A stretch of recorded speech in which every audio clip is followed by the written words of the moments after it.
queria cumprimentar o Padre Vaz Pinto e todos aqueles que aqui integram a mesa, e gostava de vos saudar a todas e a todos e procurar também cumprir aquela que foi a missão que me foi dada. Assim como foi dada uma missão ao Padre Vaz Pinto, procurar garantir o cumprimento de 20 minutos para cada um, eu procurarei também cumprir essa missão, considerando, apesar de tudo, que a complexidade daquilo que vos queria propor é elevada, porquanto a presença dos portugueses no mundo é de tal ordem diversa, complexa e tão plena que efetivamente exigiria mais tempo. Contudo, eu queria também dar conta de que estaria disponível para qualquer questão que depois fosse colocada por parte das senhoras ou dos senhores, tendo em vista, pronto, aquilatar mais aprofundadamente um ou outro elemento daquilo que gostaria de vos deixar ficar. Contudo, também me foi pedido que procurasse elaborar um texto por escrito que ficará depois para a organização e que permitirá aprofundar de uma forma diversa a intervenção que vos queria deixar ficar e o diálogo que convosco queria estabelecer. Em primeiro lugar, a primeira nota que eu gostava de vos transmitir, e procurando também partir dessa leitura humanista que nos é proposta por aquele que constitui a essência do encontro de reflexão que vai ser promovido, tem vindo a ser promovido e vai continuar a ser promovido nos próximos dias. Eu diria que essa herança humanista que para todos os que estão nesta sala, uma herança muito comprometida com valores fundamentais, eu diria que ela está muito bem patente na forma como os portugueses se inscrevem na vida do mundo, na vida global. Gostaria de vos deixar ficar esta nota em primeiro lugar. Por um lado, a nota de que no quadro da globalização, que é cultural, que é social, que é técnica, que tem muito que ver com as transformações, porque tem vindo a passar a vida mundial, muito particularmente nos últimos 30 anos, eu diria que após a dissolução de um bloco político ou ideológico que por si só funcionava como um fator de regulação e de competição na regulação, quer do ponto de vista da mobilidade, quer do ponto de vista da concepção do mundo, essa desregulação que ocorre por força dessa dissolução de um bloco político ou ideológico que trazia à competição global uma bipolarização que era, em certa medida, uma bipolarização que criava uma certa estabilidade na vida política e na vida económica internacional. Essa alteração substantiva da vida política internacional trouxe-nos aquilo que para alguns significou, por um lado, o fim daquilo que seria a redescoberta de novas possibilidades e, portanto, o fim da história, na medida em que estávamos, de facto, confrontados com a vitória do liberalismo, com a desregulamentação dos mercados, com, ao mesmo tempo, um fenómeno de integração das economias em espaços regionais, na América Latina, em África, na Ásia, na Europa, e essa mesma integração económica, social, cultural, alicerçada em valores comuns que fundamentaram muito desse projeto de integração política e de integração económica, fazia com que se fosse entendendo que, de facto, as barreiras e as dificuldades que tinham sido vividas tivessem a ser, de facto, ultrapassadas para um quadro global da vida política e da vida cultural sem conflitualidade. Ora, de facto, esse período, que foi um período que permitiu conquistas relevantes, tem mostrado que, efetivamente, por força das circunstâncias que estamos a viver hoje, que os discursos públicos que têm vindo a acontecer, quer em relação à perspectiva multilateral do mundo e ao modo de encontrar soluções numa perspectiva multilateral, quer também em relação às políticas relativas à mobilidade humana, têm vindo a conhecer desafios que são cada vez mais interpelantes para todos nós. Esta globalização, que era uma marca que tínhamos vindo a conhecer até hoje, na integração dos espaços económicos e sociais regionais, tinha uma marca muito importante. E essa marca traduziu-se também na alteração estrutural das condições da imigração portuguesa para o estrangeiro. Se é verdade que até há 10 anos atrás nós poderíamos olhar para as comunidades portuguesas no mundo como um bloco relativamente consolidado ao nível dos seus valores e da constituição de autênticas comunidades integradas nas sociedades de acolhimento. Hoje, de acordo com os dados que temos recebido do Observatório da Imigração, verificamos que desde 2014 para 2015, 2015 para 2016 e 2016 para 2017, há uma tendência que se está a consolidar. Essa tendência é a de que entre os 80 e 100 mil que saem do país anualmente, 60% regressam a Portugal em períodos inferiores a um ano. Ou seja, há uma consolidação para uma tendência de mobilidade e não tanto já para a consolidação de uma tendência de emigração. Este dado é tanto mais claro porquanto ele assenta numa outra característica também, e que tem a ver com o seguinte, é que esses cidadãos que têm vindo a sair do país, nós perdemos cerca de 10 mil, para ter uma pequena ideia, de 2015 para 2016 houve 10 mil saídas a menos do país, de 2016 para 2017 houve menos cerca de 20 mil saídas, ou seja, nós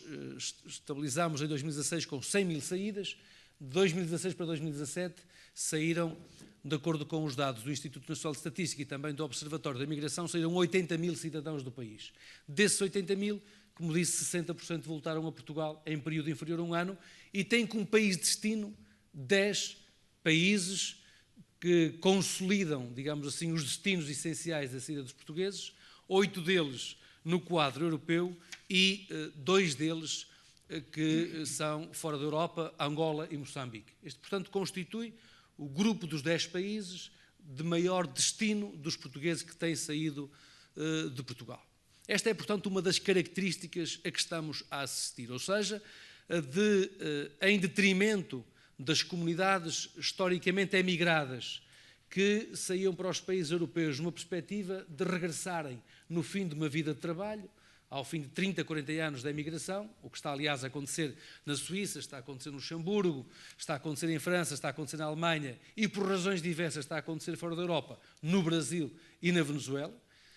por razões que têm a ver, sobretudo, com as condições de estabilidade económica, política e social. O que acontece é que temos vindo a assistir a uma consolidação de uma mobilidade que é cada vez mais circular, em períodos de 8 dias, em períodos de 15 dias, em períodos trimestrais, com regressos permanentes ao país.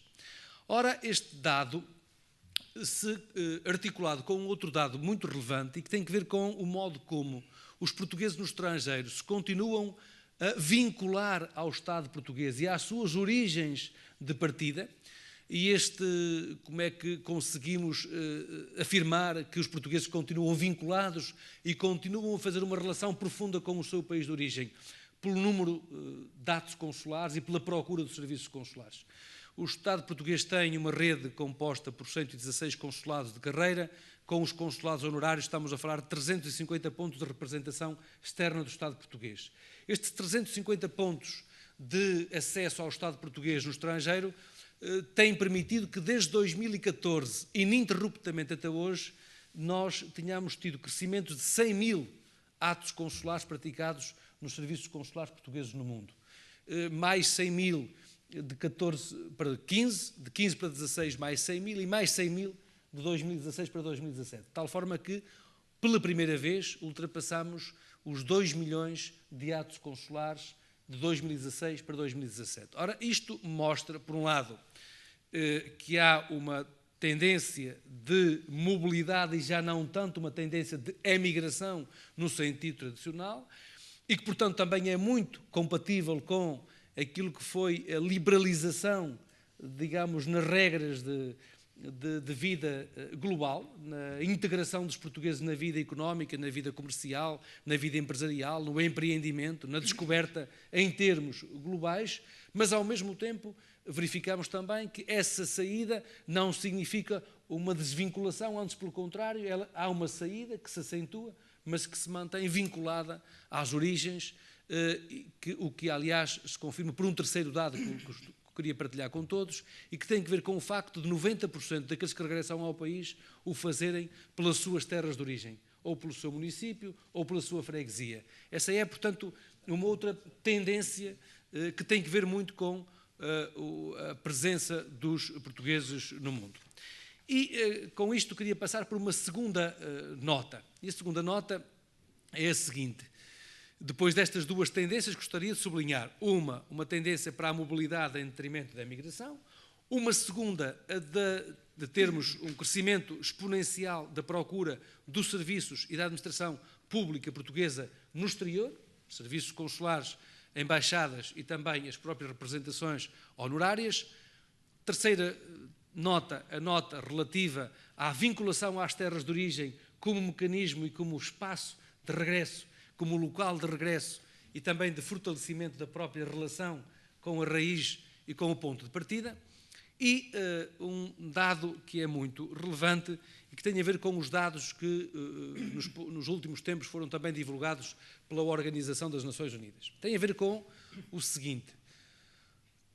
Nós somos hoje, de acordo com a Organização das Nações Unidas, 5,7 milhões de portugueses e de lusodescendentes no estrangeiro.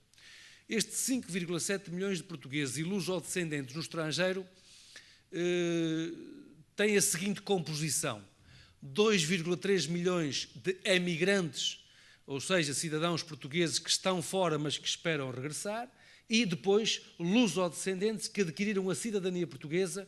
e que já vão na segunda, na terceira e até países onde já vamos na quarta geração, mas que, gerações de terceira e quarta geração que continuam vinculados e com uma relação permanente com os serviços do Estado português. E, portanto, estes 5,7 milhões de portugueses no mundo são ainda reforçados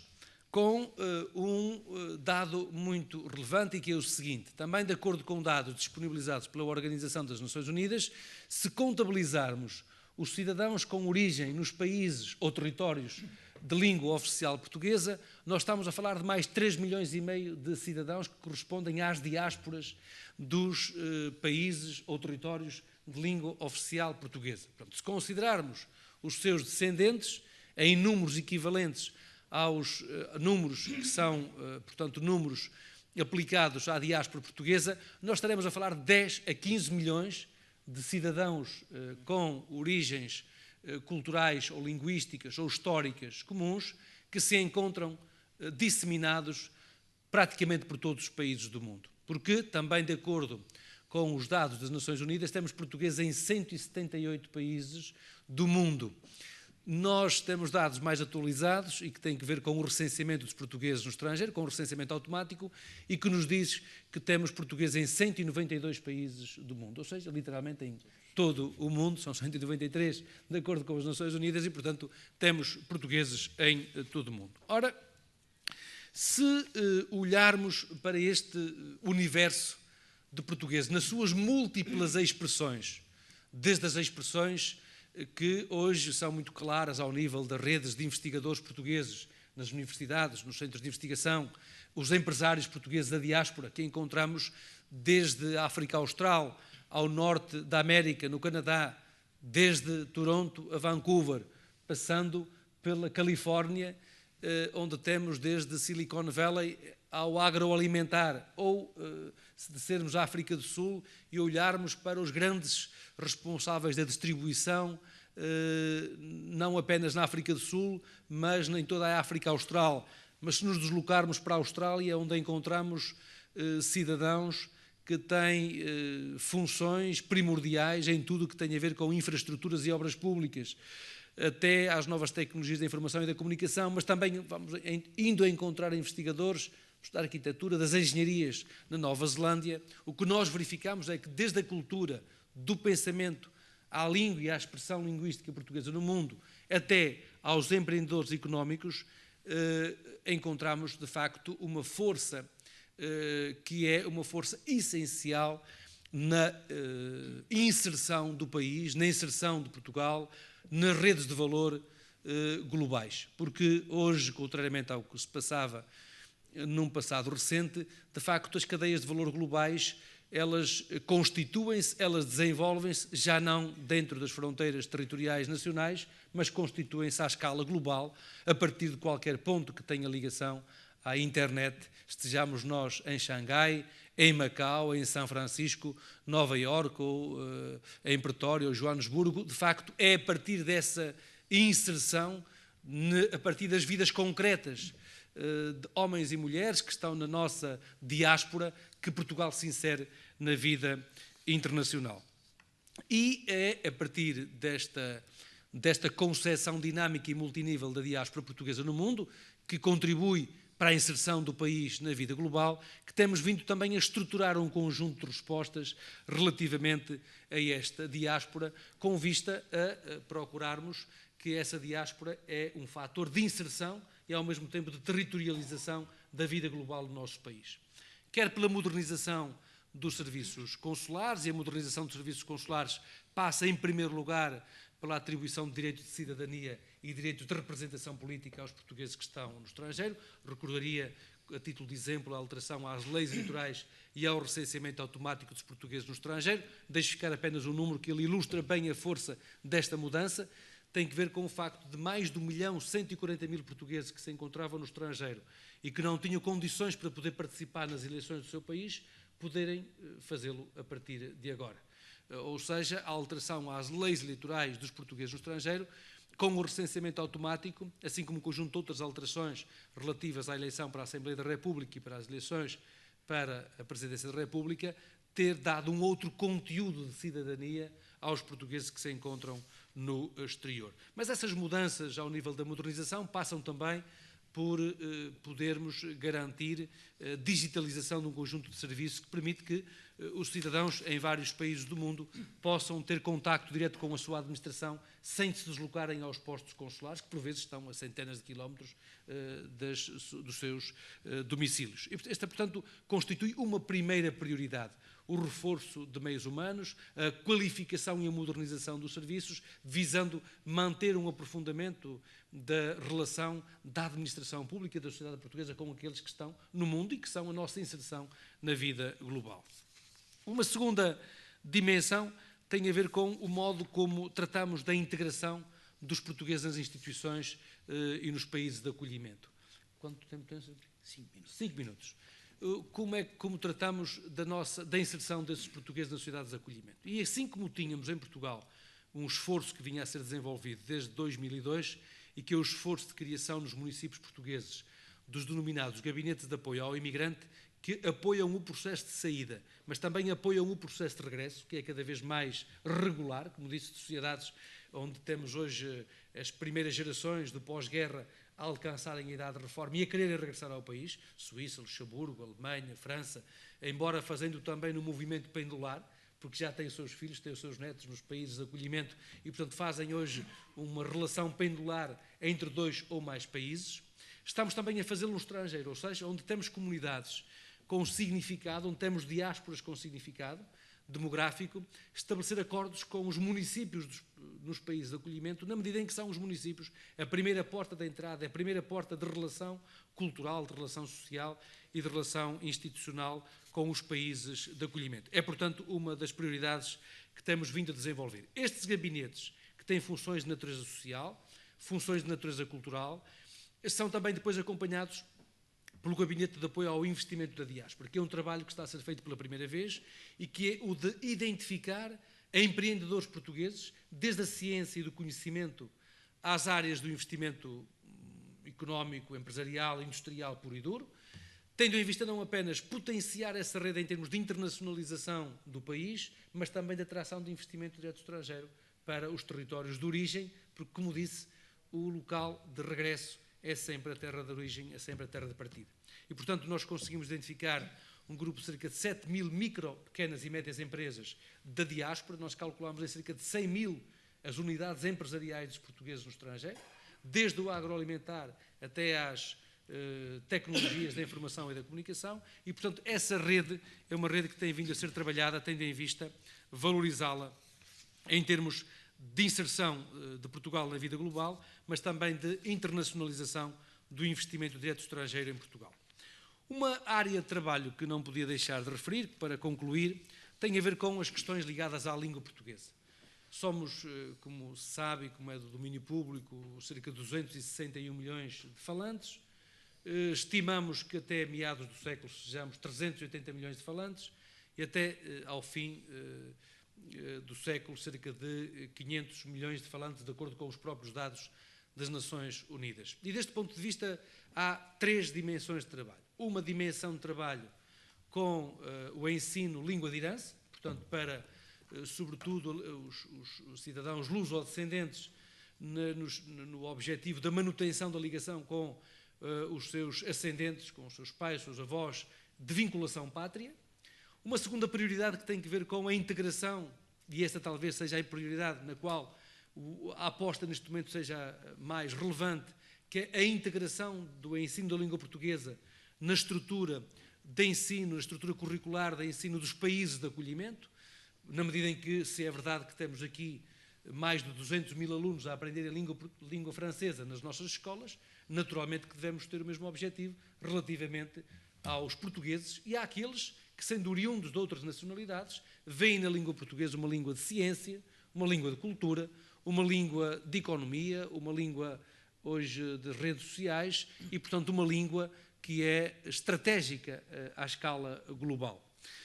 A prova está não apenas no facto da França pedir o estatuto de observador da Comunidade dos Países de Língua Portuguesa, julgo que é um sinal impensável na década de 90, quando receosos da adesão da Guiné-Bissau à Comunidade Económica do Estado da África Ocidental,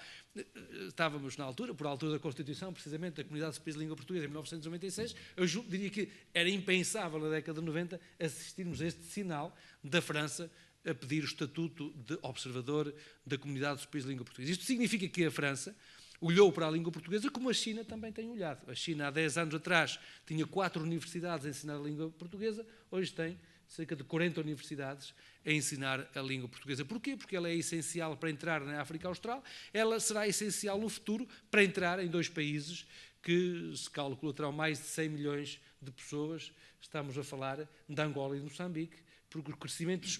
expectável de Angola e Moçambique até ao final do século fará com que estes 2 países sejam determinantes, já hoje são muito estratégicos, mas serão relevantes no contexto de toda a África Austral. Posso dar-vos um número, que é um número muito significativo. Eu vim há poucos dias da África do Sul, nós crescemos na procura da língua portuguesa 2015, 2018, cerca de 40% na procura da língua portuguesa na África do Sul. Não apenas, naturalmente, para ter este crescimento, não pode ser apenas portugueses e luso-descendentes, é nomeadamente de cidadãos sul-africanos, de alunos sul-africanos, que desde o Soweto até ao Cabo procuram a língua portuguesa lá no Cabo, ou em Durban, onde esteve o nosso Fernando Pessoa, onde foi aluno e, aliás, premiado como melhor aluno das escolas inglesas, melhor aluno em língua inglesa das escolas inglesas, e, portanto, lá podemos hoje observar esse crescimento exponencial. Portanto, trabalhamos a língua enquanto língua de herança. Isto significa que hoje temos cerca de 1000 professores que, na rede oficial e na rede apoiada, ensinam cerca de 70 mil alunos em todo o mundo na língua portuguesa, e se adicionarmos a este número o número dos leitorados e dos acordos com o ensino superior, estamos a falar de cerca de 200 mil alunos que diariamente aprendem a língua portuguesa à escala internacional. E, portanto, é também esta uma das áreas estratégicas de trabalho cotidiano das comunidades portuguesas e da cooperação portuguesa, Ministério dos Negócios Estrangeiros, via Instituto Camões, tendo em vista valorizar e potenciar esta inserção dos portugueses na vida global, porque é pela sua inserção na vida global que se faz também a internacionalização do país, a internacionalização nas suas múltiplas dimensões, na dimensão cultural, na dimensão da língua, na dimensão das empresas, da economia, na dimensão da ciência, do conhecimento, da investigação e do saber que se produz no nosso país. Julgo que cumpri os 20 minutos, naturalmente, para cumprir muito ficou por dizer, estaria disponível para poder depois responder outras questões. Muito obrigado pela vossa atenção.